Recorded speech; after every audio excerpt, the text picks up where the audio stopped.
총 한 자루도 만들지 못했던 나라, 대한민국. 광복 80년 만에 드디어 우리 손으로 만든 전투기 KF-21 보라매가 하늘로 날아올랐습니다. 이 소식에 해외 언론들이 앞다투어 보도하며 놀라움을 감추지 못했죠. 그렇다면 세계가 주목하는 KF-21은 도대체 어떤 이유로 이렇게 주목을 받고 있는 걸까요? KF-21 보라매의 첫 비행 소식은 국내에만 머물지 않았습니다. 미국 비즈니스 인사이더는 전통적으로 미국, 러시아, 중국, 프랑스만의 영역이던 전투기 개발에 한국이 도전장을 내밀었다며 KF-21이 세계 전투기 시장의 새 변수라고 보도했습니다. 워존은 아시아 군사균형의 판도를 흔들 수 있는 전투기라며 분석을 내놨고, 에비에이션 A2G는 자체 평가에서 KF-21을 세계 4위 전투기로 꼽으며 성능은 5세대에 근접하면서도 가격은 4세대 수준이라고 강조했습니다. 영국 파이낸셜 타임즈는 한국이 독자 엔진 개발과 글로벌 파트너십을 확대하려 한다고 보도하며 KF-21을 지속가능한 자주 국방의 상징으로 평가했습니다.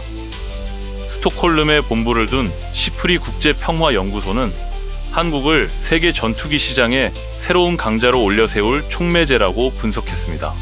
중동도 예외는 아니었습니다. 포브스는 아랍에미리트가 미국 F-35 대신 KF-21을 대안으로 검토 중이라고 보도했고, 실제로 아랍에미리트 공군 관계자는 한국을 방문해 시험 비행에 직접 동승했습니다. 폴란드 역시 마찬가지였습니다. 폴란드의 디펜스24는 KF-21을 동유럽의 유력한 차세대 전투기 후보라 전했고, 고위 공군 관계자가 KF-21에 탑승해 비행을 경험했습니다. 디펜스24는 이를 도입 가능성의 강력한 신호라 해석했습니다. 이처럼 세계 각국 언론이 주목하는 이유는 분명합니다. 한국이 이제 단순한 수입국이 아니라 세계 군수 시장을 주도할 공급국으로 도약했기 때문입니다. 하지만 세계 언론들이 이렇게 주목하는 이유, 단순히 새로운 전투기 때문일까요? 아닙니다. 그 뒤에는 미국의 기술 거부와 트럼프, 푸틴, 시진핑으로 이어지는 국제 정세의 변화가 숨어 있습니다. 이제 그 이야기를 살펴보겠습니다. KF-21 개발의 출발점에는 미국의 기술 거부가 있었습니다. 때는 2014년 F-35A 전투기 40여 대의 최초 도입 계약과 함께 FX 차세대 전투기 사업에 대한 25가지 기술을 록히드 마틴사에게 이전받기로 했습니다.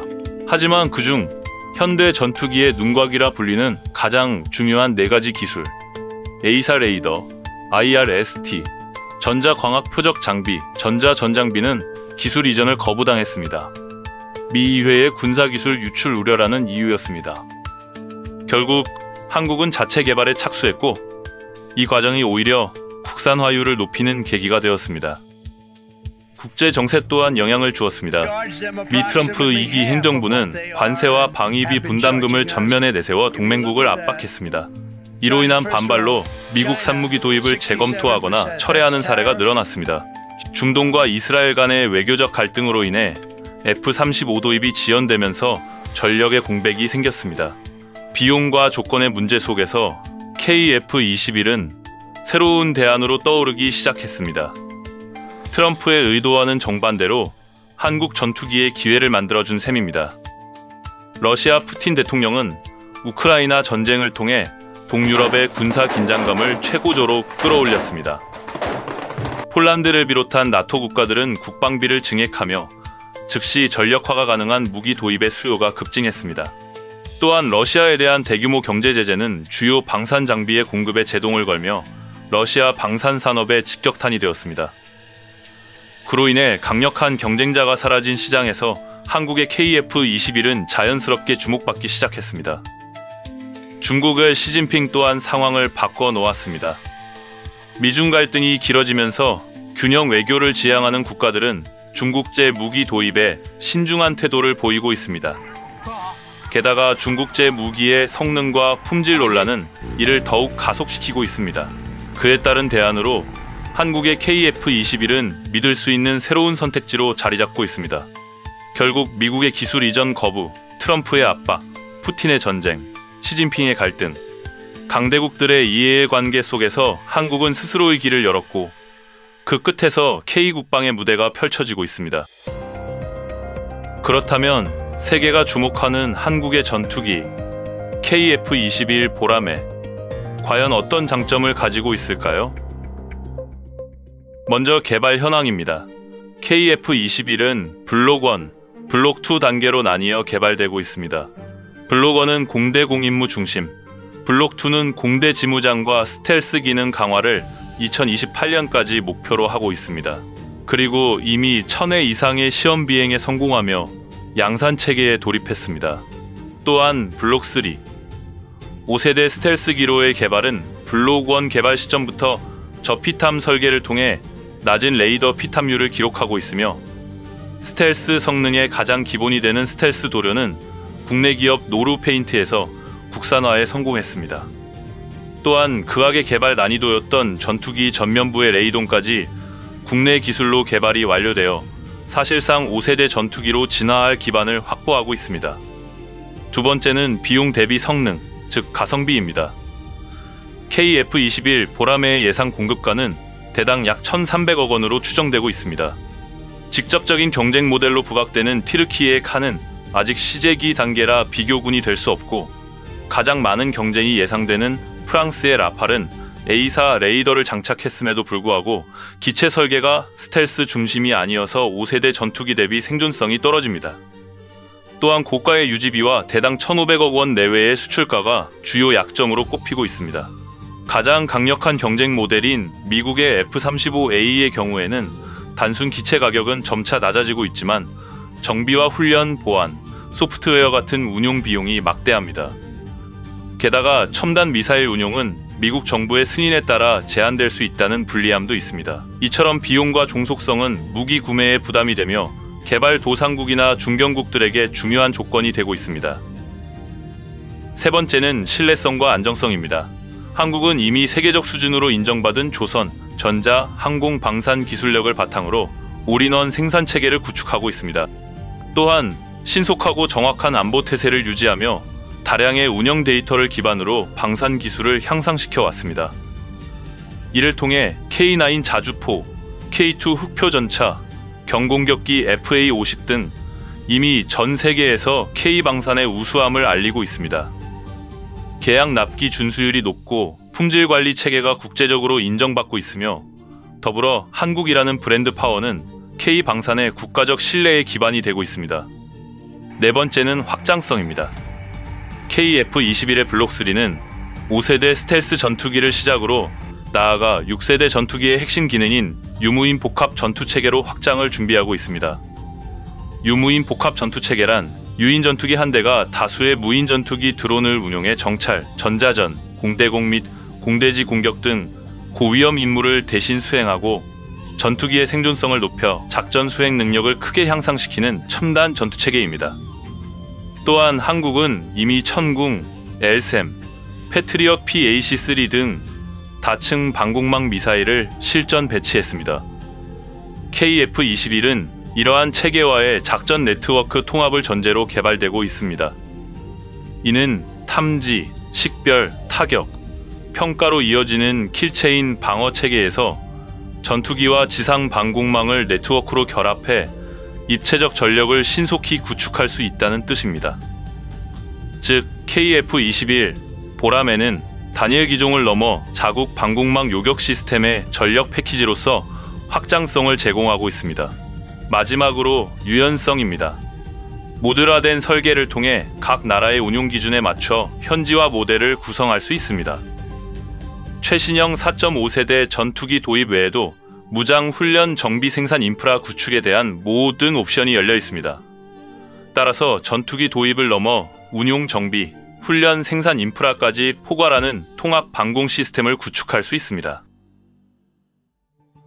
이처럼 전투기를 넘어선 막강한 군사 전력을 체계적으로 개발하고 운용하는 국가는 미국, 중국, 러시아 정도에 불과합니다. 한국은 오랜 시간 신무기 도입 과정에서 겪었던 좌절과 제약을 극복하며 자주 국방을 향한 노력을 이어왔습니다. 그리고 이제 그 결실이 KF-21 보라매라는 이름으로 현실이 되었습니다. 그렇다면 KF-21 보라매는 앞으로 어떤 나라들에게 수출될 가능성이 높을까요? 세계 각국의 반응을 하나씩 살펴보겠습니다. 가장 먼저 폴란드입니다. 우크라이나 전쟁 이후 폴란드는 단기간에 국방력을 강화해야 하는 절박한 상황에 놓였습니다. 이미 한국으로부터 K2 전차, K9 자주포, FA-50 경공격기를 대량 도입하며 K 방산의 최대 고객으로 떠올랐습니다. 폴란드 공군사령관 이레네우즈 노바크 소장은 올해 6월 KF-21 보라매 시제기에 직접 탑승하며 도입에 강한 관심을 보였습니다. 단순 구매를 넘어 현지 생산 협력까지 검토할 정도로 구체적인 논의가 이어지고 있으며 사실상 폴란드는 K 방산의 유럽 진출을 위한 교두보 역할을 할 수 있는 나라입니다. 다음은 중동의 핵심 아랍에미리트입니다. 아랍에미리트는 F-35 도입이 지연되면서 새로운 선택지를 찾아야 했습니다. 이런 상황에서 KF-21이 정식으로 소개되었고 아부다비 방산 전시회에서는 고위급 군 관계자가 직접 시험 비행을 참관했습니다. 또한 이브라임 나세임 나세르 모하메드 알 아라위 국방부 차관은 올해 8월 사천 공군기지에서 KF-21 보라매 시제기를 직접 탑승하며 큰 관심을 보였습니다. 아랍에미리트는 단순히 전투기 도입뿐만 아니라 방공망과 정비, 훈련까지 포함하는 종합 패키지형 협력에 관심을 가지고 있습니다. 한국의 통합 방공 시스템과 결합한다면 아랍에미리트가 원하는 차세대 전력 증강에 정확히 들어맞는 셈입니다. 세 번째는 인도네시아입니다. KF-21의 공동 개발 파트너로 시작했지만 분담금 문제로 갈등을 겪으면서 불확실성이 커졌습니다. 그러나 인도네시아는 여전히 동남아시아 최대 군사력을 가진 나라로 KF-21 도입 여부가 지역 전체의 군사 균형에도 큰 영향을 미칠 수 있습니다. 다만 분담금 이슈가 이어지는 상황에서도 튀르키예의 차세대 전투기를 도입하는 10년간 100억 달러 규모의 계약을 발표하기도 했습니다. 하지만 전면 이탈이 아니라 한국과의 협상력을 강화하려는 전략으로 보고 있으며 KF-21의 공동개발 의지는 유지되고 있습니다. 장기적으로 다변화 전략을 구상하는 인도네시아가 KF-21의 첫 해외 운용국이 될 가능성은 여전히 남아 있습니다. 이외에도 여러 나라들이 관심을 보이고 있습니다. 필리핀은 FA-50 운용 경험으로 한국 항공기에 대한 신뢰를 이미 쌓아왔습니다. 예산 제약은 있지만 KF-21은 유력한 차세대 전투기 후보입니다. 말레이시아는 MRCA 사업에서 후보로 검토 중이며 합리적인 가격과 다목적성이 강점입니다. 사우디아라비아는 아랍에미리트와 마찬가지로 F-35 공급 지연으로 대안을 찾고 있어 패키지형 방산 협력 가능성이 큽니다. 또한 체코, 헝가리, 슬로바키아 같은 동유럽 나토 국가들도 러시아 무기 대체 수요로 한국산 무기에 눈을 돌리고 있으며 폴란드의 사례가 확산될 경우 KF-21 도입 논의가 가속화될 수 있습니다. 심지어 페루 같은 중남미 국가에서도 MOU를 체결하며 KF-21을 잠재적 도입 기종으로 검토하고 있습니다. 결국 KF-21은 F-35보다 저렴하고 라팔보다 효율적이며 그리펜보다 성능이 우수합니다. 무엇보다 한국은 전투기만이 아니라 K9 자주포, K2 전차, 해군의 호위함과 잠수함, 미사일 청군과 형무, 그리고 공군의 FA-50 훈련기까지 멀티 토탈 패키지를 함께 제시할 수 있습니다. 이 점이 바로 KF-21만의 가장 큰 경쟁력입니다. 하지만 모든 것이 순탄한 딜만은 아닙니다. KF-21 보라매가 세계 시장에 안착하기 위해서는 아직 넘어야 할 장벽들이 있습니다. 첫째는 엔진 문제입니다. KF-21은 미국산 F414 엔진을 탑재하고 있습니다. 따라서 모든 수출과 재수출에는 미국 정부의 ITAR 규제 승인이 필요합니다. 만약 한미 관계가 흔들린다면 고객국으로의 수출이 차질을 빚을 수 있습니다. 이에 한국은 단기적으로는 미국과의 협상과 조건부 승인 보장을 확보하고 중장기적으로는 영국의 롤스로이스, 프랑스의 사프란, 미국의 프레덴 휘트니 같은 해외 업체와 협력을 모색하며 장기적으로는 자체 엔진 개발을 통해 의존도를 낮추려고 있습니다. 둘째는 무장 통합 문제입니다. KF-21은 국산 A사 레이더를 탑재했지만 미국의 암람, 사이드와인더, 유럽의 미티어, 아이리스-T, 제이담, 타우러스 같은 외산 무기를 사용하려면 제작국의 별도 승인이 필요합니다. 이 과정이 지연되면 수출 패키지 제한도 늦어질 수 있습니다. 하지만 대한민국은 이미 계획이 있었습니다. 방위사업청은 항공전력의 국산화를 선언하였습니다. 이에 따라 공대공, 공대지, 공대함, 단거리와 장거리 미사일의 국산화가 가속화되고 있고 이미 유의미한 개발이 진행되고 있습니다. 또한 개방형 전투체계를 적용해 고객국 요구에 맞춘 신속한 무장 통합을 준비하고 있습니다. 셋째는 실전 운용 경험의 부족입니다. KF-21은 천여 회의 시험 비행을 마쳤지만 아직 실제 전장 경험은 없습니다. 이는 신규 고객국의 구매 결정에 걸림돌이 될 수 있습니다. 한국은 이를 극복하기 위해 블록1을 조기 배치하고 다국적 합동훈련에 참가해 실전 데이터를 축적할 계획입니다. 또한 초기 수출국과의 공동 운용 프로그램을 통해 해외 전력화 경험도 공유하려고 합니다. 넷째는 외교적 변수입니다. 공동 개발국인 인도네시아는 분담금 지연과 튀르키예와의 협력 문제로 불확실성이 있습니다. 자칫 파트너십의 균열이 생길 수도 있습니다. 이에 한국은 인도네시아와는 협력 범위를 재조정하며 대응하고 튀르키예와는 경쟁보다는 부품과 정비 분야에서 보완적 협력을 모색하고 있습니다. 또한 폴란드, 아랍에미리트, 사우디와 같은 전략 파트너와의 네트워크를 강화해 리스크를 분산시키고 있습니다. 끝으로 이 영상을 준비하게 된 핵심 사안입니다.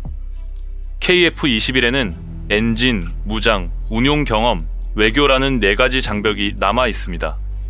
하지만 한국은 국산화, 개방형 체계, 조기 운용과 훈련이라는 3가지 축으로 정면 돌파를 시도하고 있습니다.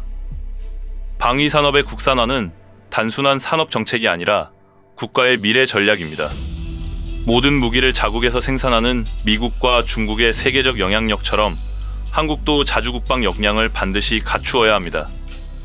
이를 위해서는 정부의 전폭적인 장기 지원과 국민들의 지속적인 관심과 지지, 응원이 필요한 시점입니다. 넘어야 할 산은 많지만 그 과정 자체가 한국을 더욱 강하게 만들고 있습니다. 그리고 지금 세계는 그 여정을 주목하고 있습니다.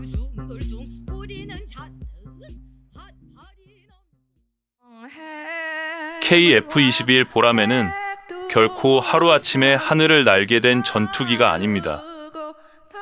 수많은 연구자와 기술자들, 군인과 관계자들의 헌신이 쌓여 비로소 대한민국의 영공을 비상할 수 있었습니다.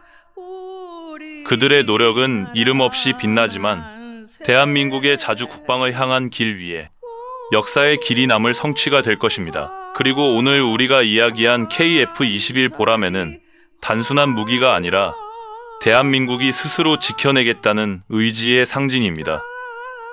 KF-21 보라매의 비상은 대한민국이 더 강해지고 끝내는 우리 스스로의 힘으로 나라를 지킨다는 굳은 다짐의 표현일 것입니다. 끝으로 나라와 국민을 위해 헌신해온 모든 개발진과 기술진, 그리고 모든 방산 관계자 여러분들과 이 땅을 지키기 위해 싸우신 수많은 독립운동가 분들, 그리고 홍범도 장군님께 깊은 존경과 감사의 마음을 바치며 마무리하겠습니다. 독립을 위해 평생을 헌신하신 홍범도 장군님의 귀환을 모시게 되어 영광입니다. 지금부터 대한민국 공군이 안전하게 호위하겠습니다. 필수! 감사합니다. 다음 영상은 형보다 나을 수도 있나? 경전투기 FA-50에 대해 소개해드리겠습니다. 긴 영상 시청해주셔서 감사합니다. 댓글로 여러분의 생각과 의견을 남겨주시면 다음 영상 제작에 큰 도움이 됩니다. 좋아요, 구독, 알림 설정도 부탁드립니다. 좋은 영상으로 또 뵙겠습니다.